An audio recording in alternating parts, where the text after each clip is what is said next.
Hi hello అందరికీ నమస్కారం. Welcome to Pushyami talks. ఎలా ఉన్నారండి అందరూ? నేనైతే చాలా అంటే చాలా బాగున్నాను. మీరందరూ కూడా ఇంకా బాగుండాలని మనస్ఫూర్తిగా కోరుకుంటున్నాను. ఇవాల్టి వీడియోలో నేను వరలక్ష్మి వ్రతాన్ని ఎలా చేసుకున్నాను అనేది మీ అందరికీ షేర్ చేస్తానండి.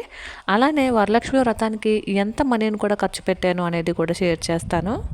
ఇక రేపు మార్నింగ్ ప్రసాదాలు చేద్దాము అని చెప్పేసి గారెలకి ఏమొచ్చేసి మినపప్పు, అలానే బూరులకి శనగపప్పు, అలానే శనగలు, మామూలు శనగలు నానబెట్టానండి. ఉదయాన్నే 4 గంటలకే లేచి పప్పులు అవి రుబ్బేసి నైవేద్యాలు ప్రిపేర్ చేసేద్దాము అనుకున్నాను. కానీ కరెంట్ లేదండి. రాత్రి పెద్ద వర్షం పడింది. ఉరుములు మెరుపులతో కూడినటువంటి పెద్ద వర్షమే పడింది. దాని వలన కరెంట్ అయితే తీసేసాడండి. ఇంచుమించు 2:30 ఆ టైంకే కరెంట్ తీసేసాడు. మార్నింగ్ అంతా కూడా ఇవ్వలేదండి. అంటే ఇంచుమించు నేను 8:30 వరకు కూడా చూశాను.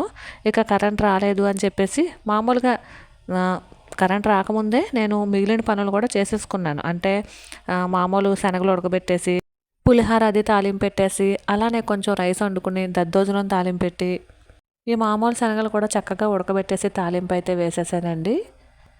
అలాగే పరమాన్నం చేసుకున్నాను. వడపప్పు చలిమిడి కలుపుకొని పక్కన ఉంచుకున్నాను. అలానే అటుకులు బెల్లము కూడా కలుపుకొని పక్కనైతే ఉంచుకున్నానండి.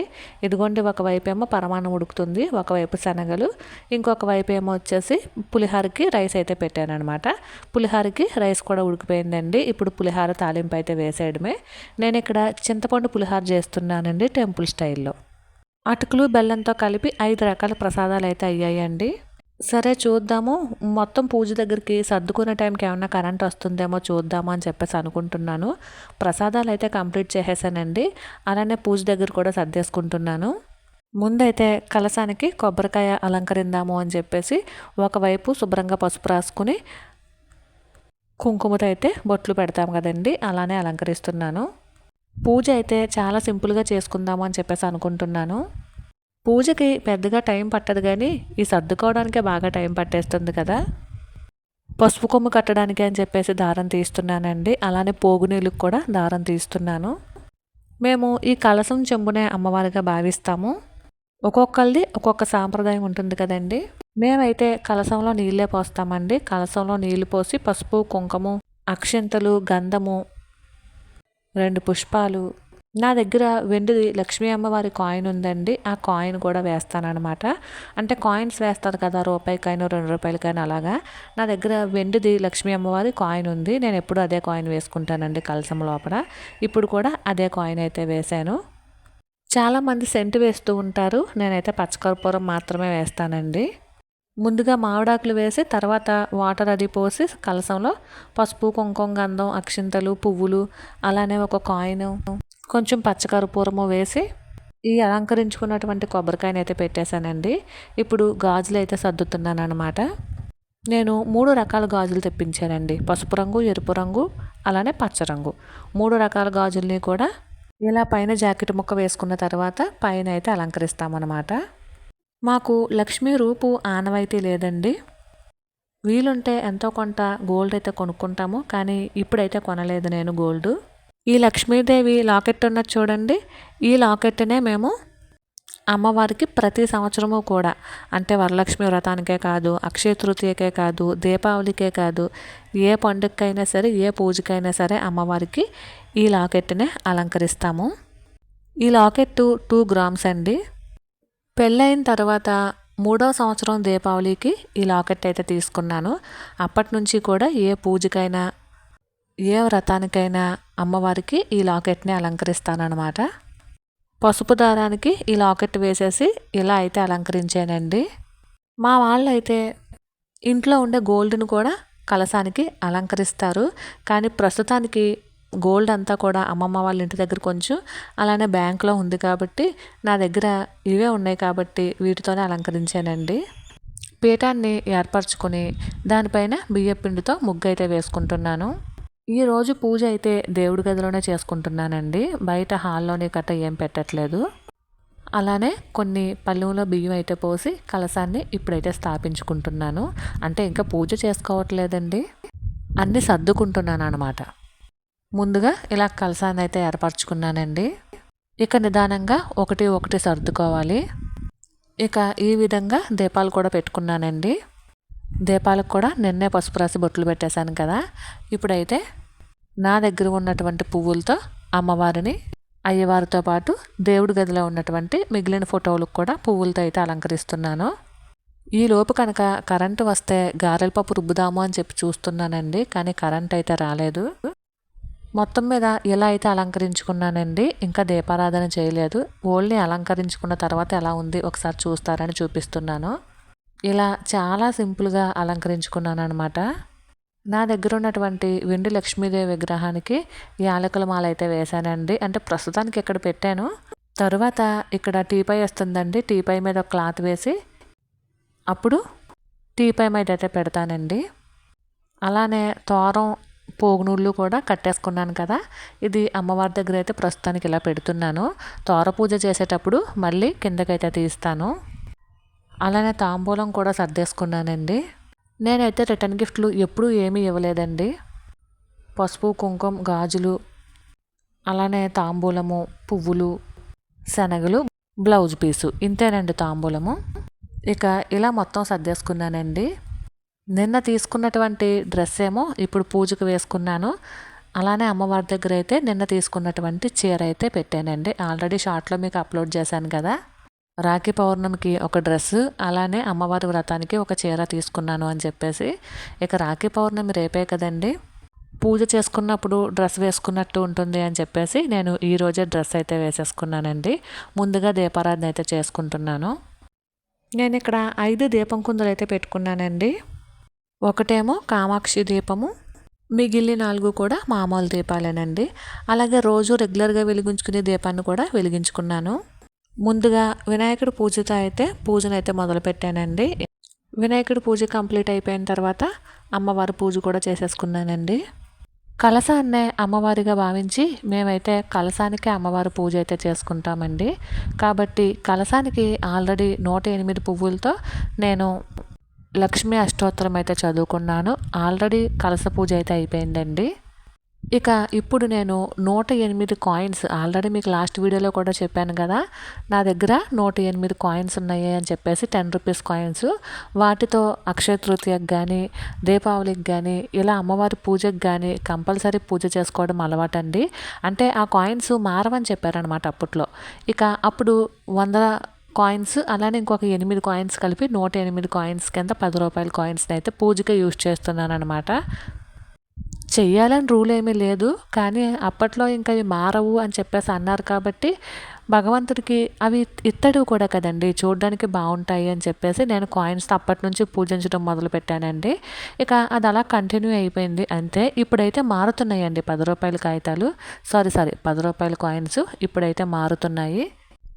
అలాగే ఈ కవర్లో పెట్టినటువంటి మనీ ఉన్నది చూడండి, ఇది ప్రతిసారి అంటే ప్రతి వరలక్ష్మి వ్రతానికి కూడా మా వారు మనీ ఇస్తారనమాట. 500 కానీ, 200 కానీ, లేదంటే 116 కానీ, ఇలా సరదాగా ఆయనకి నచ్చింది ఆయన ఇస్తారు. దాన్ని నేను ఏం చేస్తానంటే ఇలా కవర్లో పెట్టి దేవుడి దగ్గర పెడతానండి. వీటిని నేను ఎప్పుడైనా పెద్ద టెంపుల్స్కి వెళ్ళినప్పుడు హుండీల్లో వేయటానికి చూస్తానన్నమాట. అంటే తిరుమల లేదంటే ఇలా కంచి ఇలా వెళ్ళినప్పుడు అక్కడ హుండీల్లో వేయడానికి ట్రై చేస్తాను. వాటిని ఇలా ప్రత్యేకించి కవర్లోనే ఉంచేస్తానండి, దేవుడి గుట్లోనే ఉంచేస్తాను. టెంపుల్స్కి వెళ్ళినప్పుడు అది యూజ్ చేస్తూ ఉంటానన్నమాట. అంటే ఇలా చేస్తారా అని చెప్పి మీరు అనుకోవచ్చండి. మా అమ్మమ్మ వాళ్ళ ఇంట్లో హుండీ ఉంటుందండి. ఆ హుండీలో అమ్మమ్మ 10 రూపాయలు, 20 రూపాయలు, 50 రూపాయలు, 100 రూపాయలు వేస్తూ ఉంటుంది.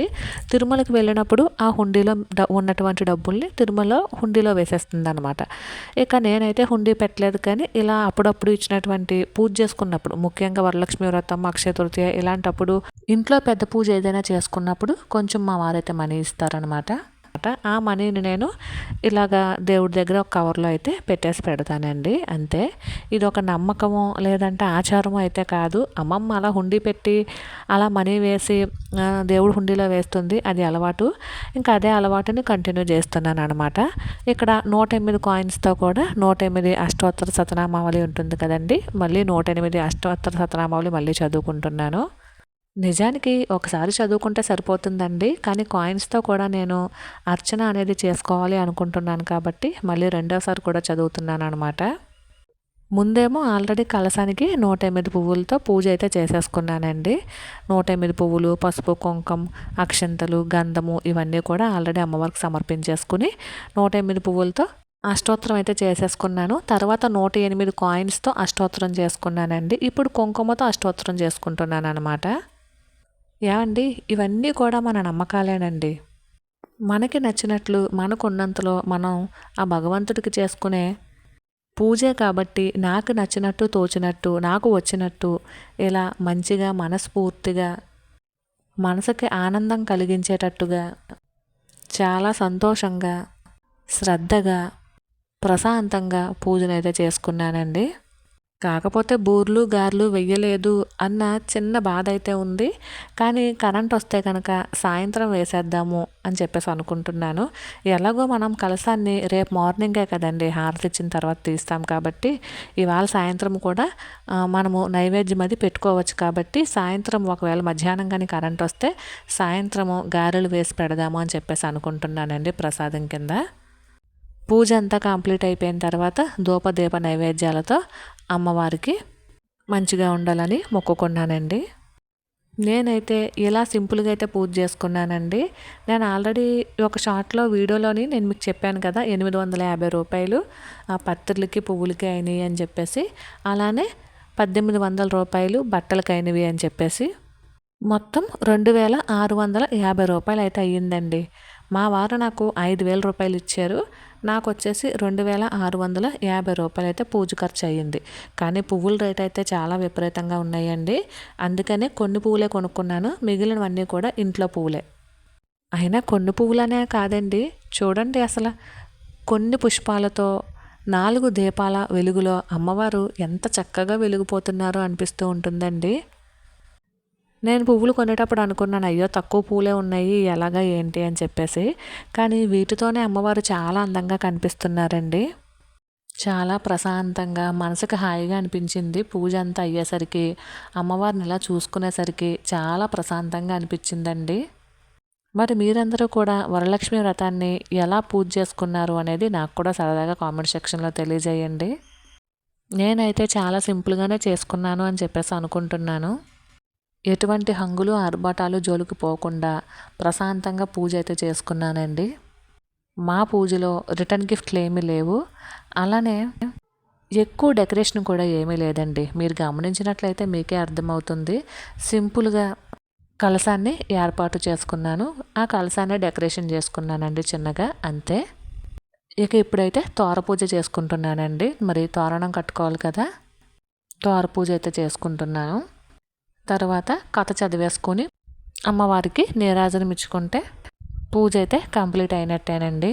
నేనైతే దేవుడి గదిలోకి మళ్ళీ మళ్ళీ తిరుగుతూనే ఉన్నానండి, మళ్ళీ చూసుకుంటూనే ఉన్నాను ఎంత అందంగా కనిపించిందో అని చెప్పి. దేవుడి గది అంతా చాలా అందంగా కనిపిస్తుందండి. ఇక తోరం అయితే కట్టించుకుందాము అని చెప్పేసి తోరాన్ని అయితే మా వారికి ఇచ్చి కట్టమని చెప్పానండి. చిన్నప్పుడు తోరంలో చామంతి పువ్వులతో పాటు గుత్తి పువ్వులు కూడా కంపల్సరీ ఉండాలి అని చెప్పేసి అమ్మమ్మ అంటూ ఉండేది. ఎందుకంటే చామంతి పువ్వులు రేఖలు త్వరగా విడిపోతాయి కాబట్టి గుత్తి పువ్వులు అయితే అలా ఉంటాయి 2 రోజులైనా అని చెప్పేసి అంటూ ఉండేది. కానీ నాకు గుత్తి పువ్వులు దొరకలేదండి, చామంతి పువ్వులు మాత్రమే దొరికాయి. తోరం కట్టించేసుకుని మా వారి కాళ్ళకి నమస్కారం చేసేసుకుని కొంచెం ప్రసాదాలు అయితే తినేసి కిచెన్లోకి వచ్చానండి. ఇక కిచెన్ చూసారా పరిస్థితి ఎలా ఉందో. ప్రసాదాలు అవి చేసేసి ఎక్కడ పడితే అక్కడే ఉంచేసానండి. ఇప్పుడు అవన్నీ కూడా తీసేసాను, ప్రసాదాలన్నీ గిన్నెలోకి అయితే తీసి పెట్టాను. స్టవ్ ఒకసారి తుడిచేసాను, కౌంటర్ టాప్ అది కూడా ఒకసారి క్లీన్ చేసేసానండి. ఇవన్నీ కూడా నానబెట్టి ఉంచాను. అలాగే ఇందాక దేవుడి దగ్గర సర్దిన తర్వాత ఈ టేబుల్ పరిస్థితి ఇలా ఉందండి. ఇప్పుడు వీటిని కూడా సర్దాలి. సాయంత్రం కూడా పూజ ఉంది కాబట్టి సాయంత్రానికి ఏమేమి కావాలో అవి ఇక్కడ ఉంచేసి మిగిలినవి సర్దేద్దాము అనుకుంటున్నాను. ఏమండి, పూజకి అలంకరించుకోవడం అంతా ఒక ఎత్తు, పూజకి ప్రసాదాలు చేయడం మరొక ఎత్తు. తర్వాత ఉండే పని ఉంటుంది చూసారు, ప్రసాదాలు చేసుకున్న గిన్నెలు తోమటము, పూజ అయిన తర్వాత అంతా సర్దుకోవటము, ఇదంతా కూడా మనమే చేసుకోవాలి కదండి. చాలా టైం అయితే పడుతుంది. పూజలు ఎంత భక్తి శ్రద్ధలతో చేసుకుంటామో తర్వాత పని కూడా అంతే నిదానంగా చేసుకోవాలండి. అంతేకాదండోయ్ దాని తర్వాత పని కూడా అంతే ఎక్కువ ఉంటుంది. ఇది అందరికీ తెలిసినటువంటి విషయమే కదా! ఇక ఈ రోజైతే వంట పని లేదండి. పులిహార, దద్దోజనం కొంచెం ఎక్కువగానే చేశాను. మధ్యాహ్నానికి సరిపోతుంది.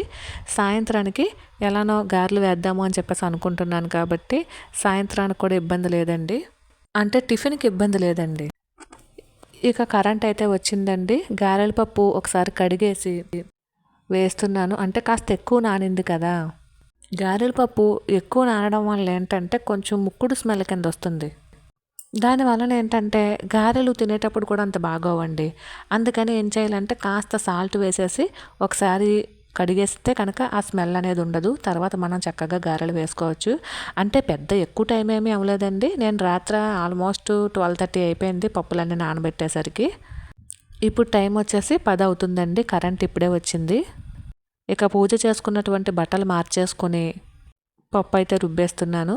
మళ్ళీ కరెంటు పోతుందేమో అన్న ఉద్దేశంతో ముందు పప్పు వేసేద్దాము అనేసి పప్పు అయితే వేసేస్తున్నానండి. గారెల పప్పు రుబ్బేసి ఫ్రిడ్జ్లో పెట్టుకుని గారెలు వేసుకున్నా కూడా బాగానే వస్తాయి. పర్వాలేదండి, బాగానే ఉంది. నేను అనుకున్నాను ఎక్కువ నానిపోవడం వలన ఏమన్నా ఇబ్బంది అవుతుందేమో అని చెప్పేసి అనుకున్నాను, కానీ అంతగా ఇబ్బంది అయితే ఏమీ లేదండి. బాగానే వచ్చింది. పప్పు కూడా చక్కగా నలిగింది. అలానే ఎటువంటి స్మెల్ కూడా లేదు. బాలేదు అంటే మళ్ళీ ఫ్రెష్గా ఇంకో గ్లాస్ పప్పు నానబెడదాము అని చెప్పేసి అనుకున్నానండి. లేదు, చక్కగా ఉంది, బాగానే ఉంది. పప్పు కూడా బాగానే ఉరుమైంది. మొత్తం మీద ఈరోజు గారెలతో కొంచెం ఇబ్బంది కలిగిన పూజ అయితే మనశ్శాంతిగా ప్రశాంతంగా చేసుకున్నానండి. మరైతే ఇదేనండి వాళ్ళ వీడియో.